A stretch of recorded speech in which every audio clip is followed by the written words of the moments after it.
Thank you very much. Please be seated. Um,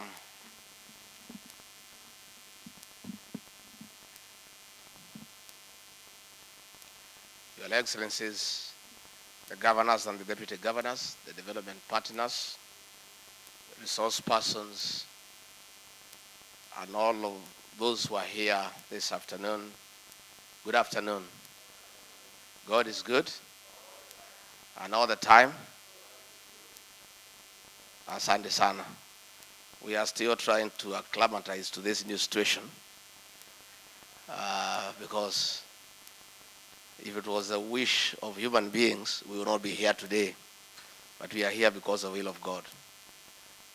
Many times I sleep, I think this whole thing is a dream, only to wake up in the morning and find that it is indeed true. I'm the Deputy President of the Republic of Kenya. Tunasema Mungu aitwe Mungu. Ladies and gentlemen, it is my great pleasure to be part of this journey that is set to define our collective agenda for the next 5 years.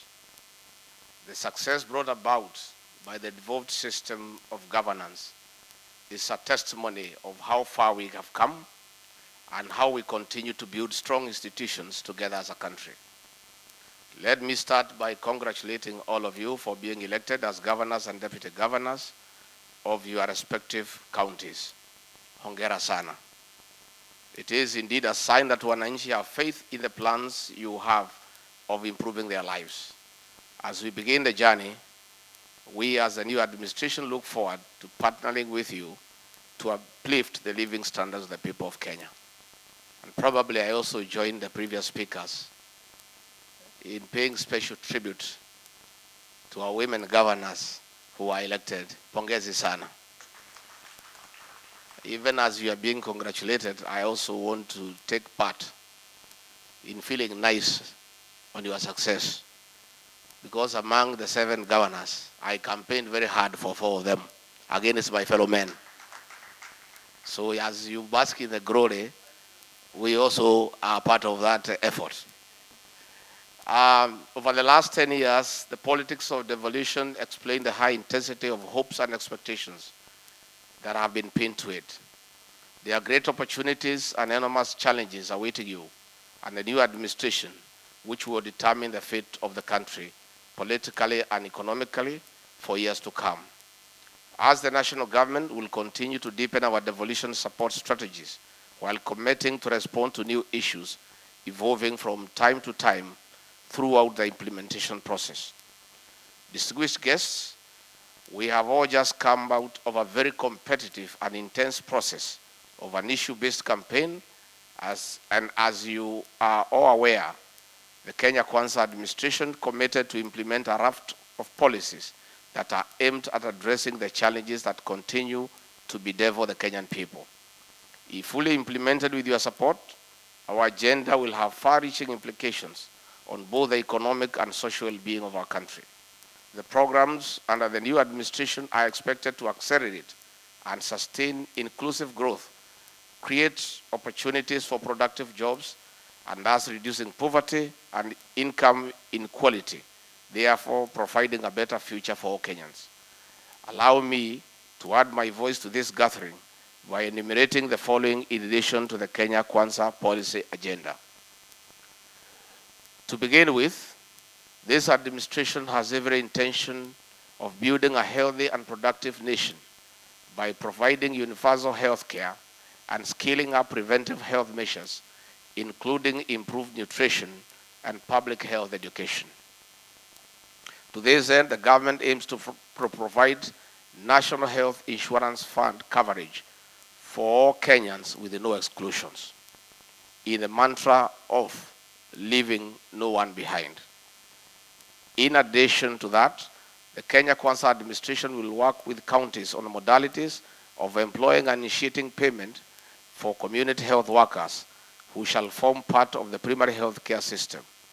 To address the current human resource challenges that continues to affect service delivery, the national government, with your support, aims to embark on employment of 20,000 health care workers, that is doctors, nurses, clinical officers, laboratory technologists, physiotherapists, among other cadres, to bridge the gap of the World Health Organization recommendations of 23 healthcare providers to a population of 10,000. Secondly, our efforts to enhance productivity of our farmers has seen the government align all policies under the agricultural sector towards increasing food production, boosting smallholder productivity, and reducing the cost of food.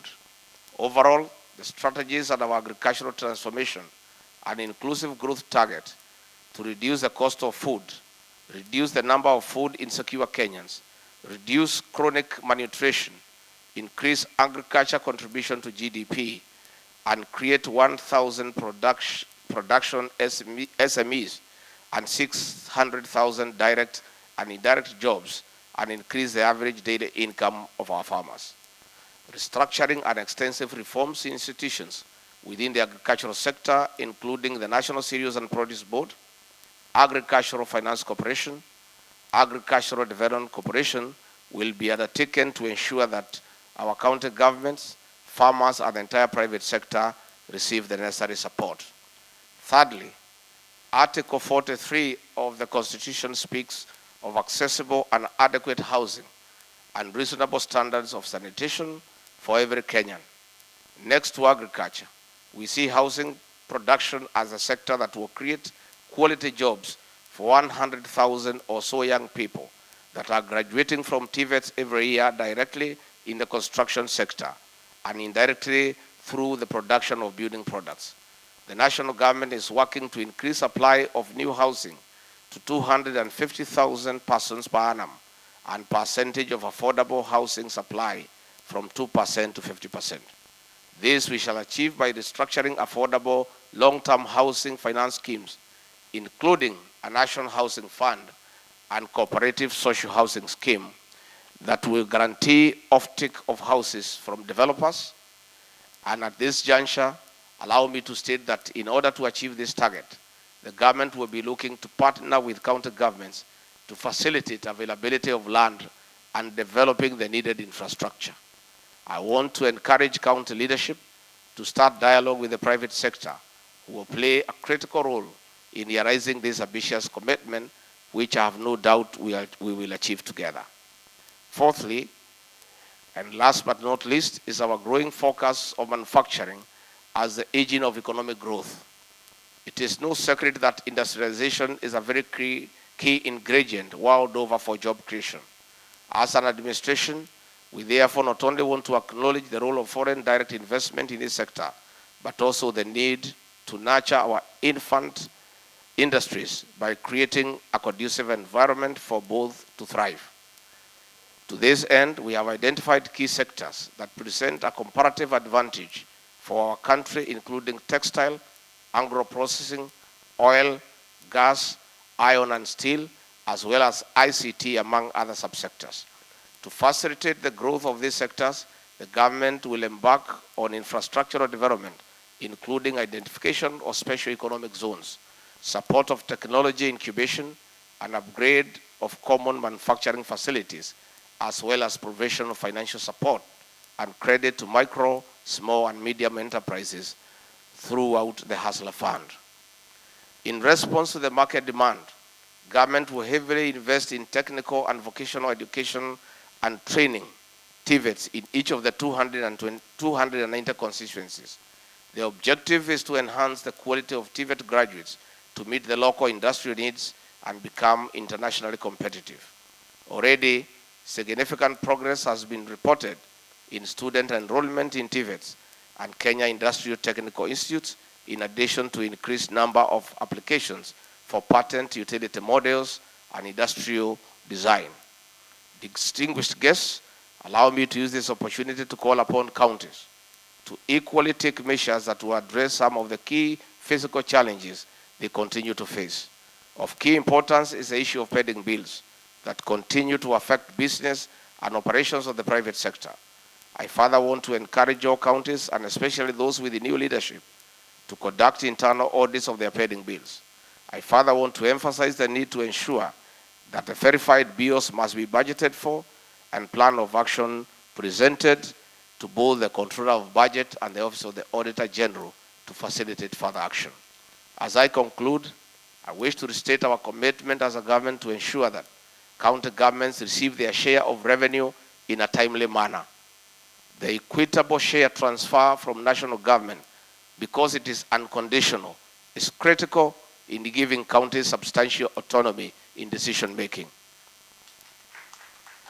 This, together with constitutional grants from national government and development partners, has over the years increased the share of resources sent to counties. I want to acknowledge that there continues to be some good reasons for maintaining conditional grants, including compensating counties for programs that service more than one county, compensating counties for unique cost burdens, ensuring that national priorities are met, and securing funding for critical programs in the local level by rewarding performance. Fellow leaders, it will, however, be misguided to seek to meet all our county needs through the equitable share. This brings me to the issue of counties' own sources of revenue. To maximize the own revenue potential of Kenya's counties, existing sources should be reformed and new ones found. The different revenue streams should be strengthened by updating revenue base, information, updating rates, and minimizing applicable exclusions. If such county revenues are carefully selected, they may increase total countrywide revenue collection by reaching a greater share of our GDP. I therefore want to encourage you to work with the National Treasury in ensuring full implementation of the county-owned source revenue enhancement policy. Finally, we are all aware that devolution will succeed or fail through service delivery. This means that the sectoral implications of devolution are among the most important details to get right. Article 189, Sub-Article 2 of the Constitution mandates the two levels of government to cooperate in the performance of functions and further prescribes working through joint committees for that purpose. Subsequently, the Intergovernmental Relations Act in Section 13 provides for the formation of the sector working groups comprising of both levels of government and other stakeholders. I want to challenge the leadership of the various sectors, both at the ministries and the Council of Governors, to take more active measures to the sector working group operate in a robust and proactive manner as envisaged in the law. This will ensure that the issues arising from the formulation or implementation of certain policies are addressed immediately, therefore reducing incidences of intergovernmental disagreements. Where the forums fail to address challenges, the law anticipates the existing institutions such as IBEC and the National Coordination Summit will take up the matter. I encourage all to use these institutions. Ladies and gentlemen, I want to conclude by once again congratulating each and every one of you for continuing to play your part in the development of our nation. I wish you well as you embark on servicing the great people of Kenya and electing leaders of this council. I look forward to a continued vibrant engagement with all of you under the auspice of IBEC. With those very many remarks, I wish to declare this induction conference officially opened. God bless you and God bless Kenya. On a light note, first and foremost, I want to bring you greetings of goodwill from my boss, the President of the Republic of Kenya, Dr. William Ruto. He has sent me with a specific message to our governors and their deputies that he is serious about devolution. And he has told me that the remarks he made in his inaugural speech were true and genuine. And just like he has started with the judiciary, more things are coming to support devolution. I want to assure you that things are going to be different for you. IBEC will be a serious forum. You know it wasn't serious because there was lack of political goodwill. Relevant cabinet secretaries did not come to those meetings. All the things that were agreed on were not implemented because the chair was William Ruto. That nonsensical politics have come to an end. All the IBEC forums all the relevant cabinet secretaries will be present, and they will implement instantly what has been agreed upon. As an elected leader, I want to assure you, the kind of disrespect that was displayed to elected leaders in the last 5 years, including elected governors by national government officials, is a thing of the past. These national government officials, we have told them, and will drum it to their ears, that getting elected is not an easy thing. It's a very serious business. Being elected by 100,000 people who slept in different homes and came one morning without any meeting, without any consultation, and deciding you are the governor of your county is not a mean achievement. And I want to assure you, once the top leadership has addressed the issue of attitude towards elected governors, that respect will trickle down to the bottom. And you shall see. I'll tell these county commissioners, I'll tell the police commanders that an elected governor is the people's choice. And the people that you are coming to govern have made a decision as to who will govern them. And we'll tell these officials, if you cannot work with an elected governor, the choices are very narrow. A governor cannot go on transfer. He has just to stay there. So it's you to align yourself with elected leaders. And I must say, the kind of disrespect we have seen towards elected leaders, all the way from the deputy president to the governors, to the MPs, to the senators, to the women reps, by government functionaries, has come to an end. I will be shortly, once we form government and we have a minister for interior and a PS, I will be convening regional meetings with the regional commissioner, the county commissioners, and the governors, so that we align them properly on the new way of doing things in this country.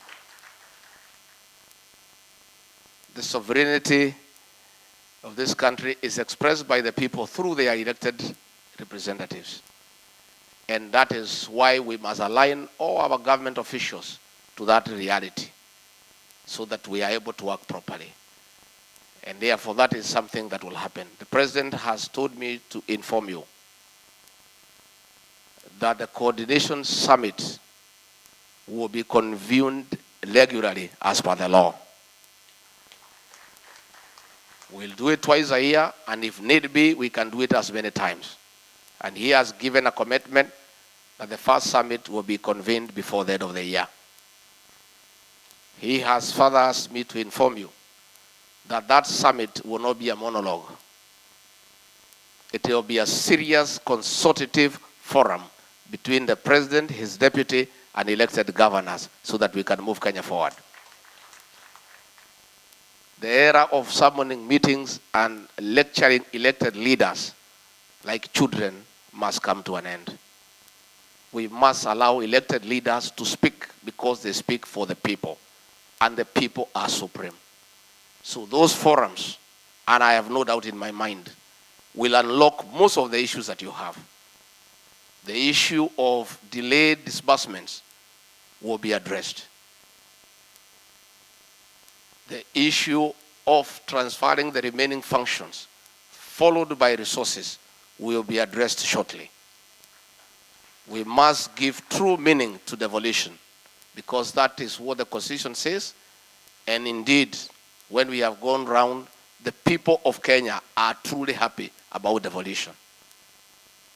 Therefore, I want to invite all of you, please disregard the various political formations that we had. This coalition versus this one. That is water under the bridge. We are all now elected to serve the people of Kenya. Let us work together. Let us work together, and my office is open. And I'll be very proactive in intervening in all situations where you need intervention from the national government officials to make sure that you are able to deliver your mandate to the people who elected you. My office will be available. I will be available personally. And for the few who know me, I'm an easy guy. I'm not complicated. I'm not complicated. I have no hang-ups about these positions. This is all nonsense. This is nothing. What is important is to serve the people and to be available to your fellow elected leaders, irrespective of your position. So please, my office is open. Let's engage. Let's move on.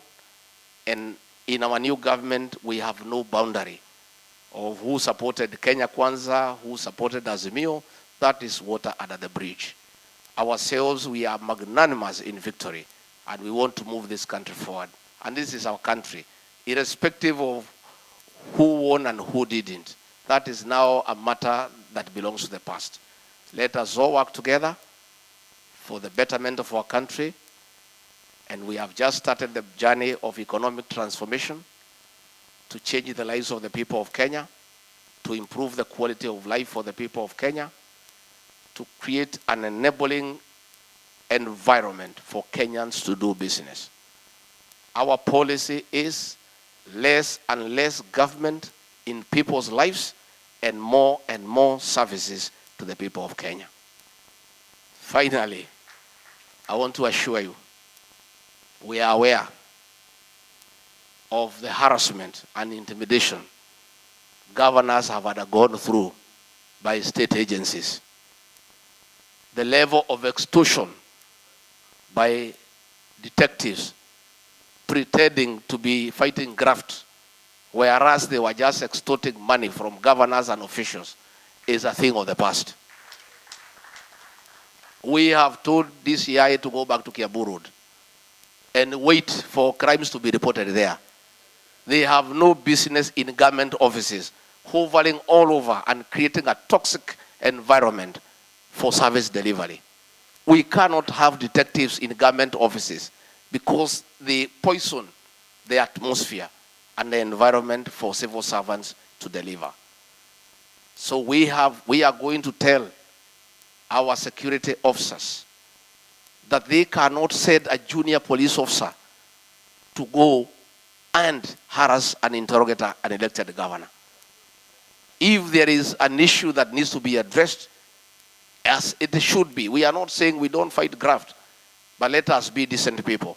Let us have respect for elected leaders. Let the head of that particular organization write a letter to the governor himself and not delegate to some junior officers to address a sitting governor, because that is not right. And those are the things that we are going to do to restore the dignity of our leaders, to enable them perform. Because when you embarrass an elected leader in front of his juniors and you go away, how do you expect him to perform the following day? That is what we must do. And I've told them, I was a civil servant for many years. Those days when things were working properly, a gazetted officer could only be interrogated by a gazetted officer. There is no way you can send a corporal or a constable to interrogate a sitting governor. If you want, you must look at the level, the various levels in the security sectors. We engage at that level so that there is dignity and decorum. And that is what is most important. So, ladies and gentlemen, I want to assure you that as chair of IBEC, you will enjoy working with me. Yeah, you'll enjoy. And by the way, nobody will harass you anymore.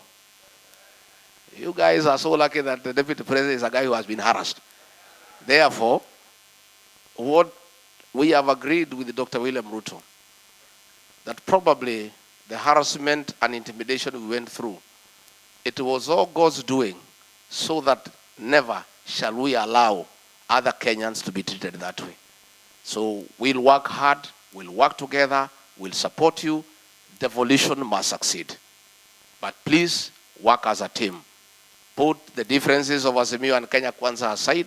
That is water under the bridge. Elect your leaders without looking at who belongs to what formation, and be together. It's a saying in my community that buffaloes don't move together in a herd because of liking each other. They move together because of the danger of walking alone. So you work together.